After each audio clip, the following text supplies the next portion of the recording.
அஸ்ஸலாமு அலைக்கும் வரஹ்மத்துல்லாஹி வபரகாத்துஹு. அன்புக்குரிய சகோதர சகோதரிகளே, பொதுவாகவே புதன்கிழமையை பற்றி சொல்லும் பொழுது ஒரு விஷயம் சொல்லுவாங்க. நீங்கள்லாம் கேள்விப்பட்டிருப்பீங்கன்னு நினைக்கிறேன். பொண்ணே கிடைச்சாலும் புதன் கிடைக்காது அப்படிம்பாங்க. புதன்கிழமை ஒரு முக்கியமான நாள். மாமின் ஷையின் புதிய ஃபி யோமில் அர்பி ஆஇ இல்லா வக்கத் தம்மை, இப்படி ஒரு செய்தி வந்திருக்கிறது.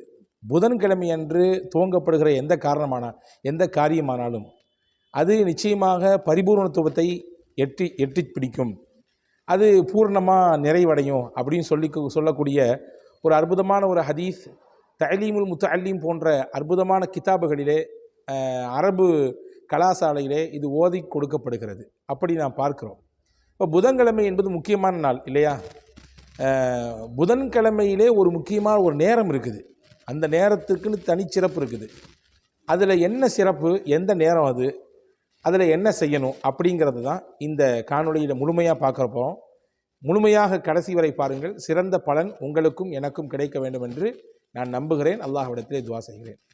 அன்புக்குரிய சகோதரர்களே, ஹஸ்ரத் இமாம் புகாரி ரஹ்மஹுல்லா எழுதிய நூல்களிலே ஒன்று அதபுல் முஃப்ரத் அப்படின்னு சொல்லக்கூடிய ஒரு நூல். அந்த நூலிலும் இந்த செய்தி வந்திருக்கிறது.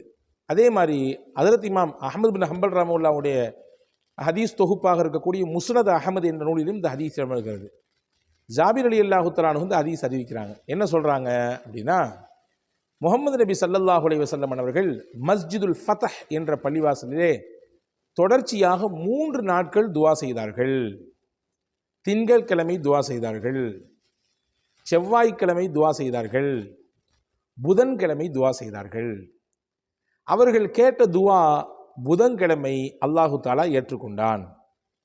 புதன்கிழமை அல்லாஹ் ஏற்றுக்கொண்டான் என்பது மட்டும் செய்தி அல்ல. புதன்கிழமையில் ஒரு குறிப்பிட்ட நேரம், அந்த நேரத்திலே அல்லாஹு தாலா ஏற்றுக்கொண்டான் அப்படின்னு ஹஜ்ரத் ஜாபிர் ரலியல்லாஹு தஆலா அவர்கள் இந்த ஹதீஸை சொல்கிறாங்க. அந்த நேரம் எந்த நேரம் என்றால், லுஹர் தொழுகைக்கும் அசர் தொழுகைக்கும் இடைப்பட்ட நேரம். அந்த நேரத்திலே கேட்கப்படக்கூடிய துவாவை அல்லாஹு தாலா அங்கீகரிக்கிறான். இது ரசூலுல்லாவுடைய அந்த துவாவிலிருந்தே எங்களால் பார்க்க முடிகிறது. ரசூல் ஸல்லல்லாஹு அலைஹி வஸல்லம் தொடர்ச்சியாக ஒரு கோரிக்கை அல்லாஹ்ட்ட வச்சாங்க. திங்கக்கிழமையும் வச்சாங்க, செவ்வாய்க்கிழமையும் வச்சாங்க. புதன்கிழமை லுஹர் தொழுதுட்டு கேட்கக்கூடிய சமயத்தில் அல்லாஹு தாலா அவங்க 3 நாள் வைத்த அந்த கோரிக்கையை 3வது நாள் புதன்கிழமை அந்த குறிப்பிட்ட நேரத்திலே அல்லாஹ் ஏற்றுக்கொண்டான் என்று சொல்லிட்டு ஒரு செய்தி சொல்கிறாங்க. அதுதான் முக்கியமானது.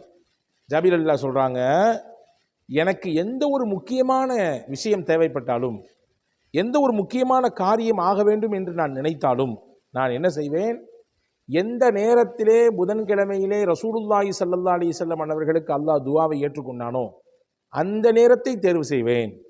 அந்த நேரத்தை தேர்வு செய்து ஃபதுல்லாஹு ஃபீஹா, அந்த நேரத்திலே அல்லாஹ்விடத்திலே நான் துவா செய்வேன். துவா செய்ததோடு மட்டுமல்ல, நான் கேட்ட துவாவிற்கு எனக்கு பதில் கிடைப்பதையும் நான் பார்த்தேன், அனுபவித்தேன் என்று ஹஜ்ரத் ஜாபிர் ரலியல்லாஹு சொல்கிறாங்க.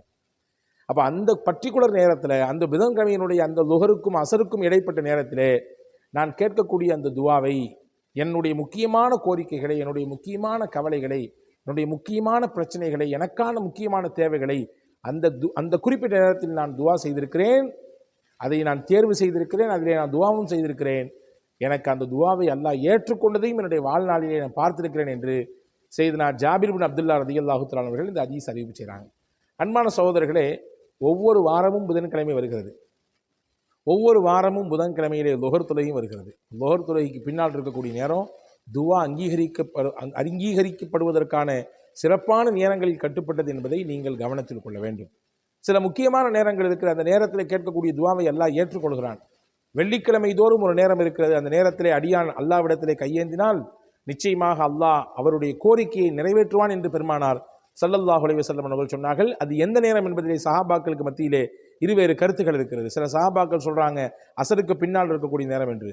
சில சஹாபாக்கள் சொல்கிறாங்க 2 குத்துபாவுக்கும் இடையிலே இமாம் அமருவாரே அந்த குறைந்தபட்ச நேரம் தான் என்று சொல்கிறார்கள். இப்படி அதே போன்று ரசூலுல்லாஹி ஸல்லல்லாஹு அலைஹி வஸல்லம் சொல்லியிருக்கக்கூடிய ஹதீஸ் இப்படியும் வந்திருக்கிறது.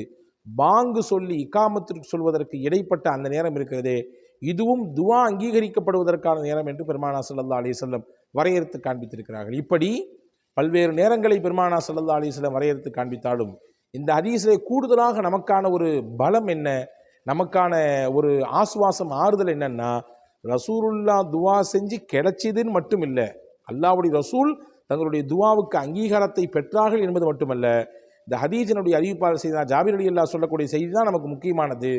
நானும் எங்கள் நாயகத்திற்கு அங்கீகாரம் பெற்ற அந்த நேரத்தை நாங்களும் தேர்வு செய்து, நானும் பிரத்யேகமாக என்னுடைய கோரிக்கை அல்லாஹ்விடத்திலே வைத்து அதற்கான பதிலையும் பெற்ற நேரம் அந்த புதன்கிழமையினுடைய லுஹருக்கும் அசருக்கும் இடைப்பட்ட நேரம் என்பதை நமக்கு சொல்லி சுட்டி காண்பிக்கிறார்கள். எனவே நாம் இதை உள்வாங்கிக் கொள்ள வேண்டும்.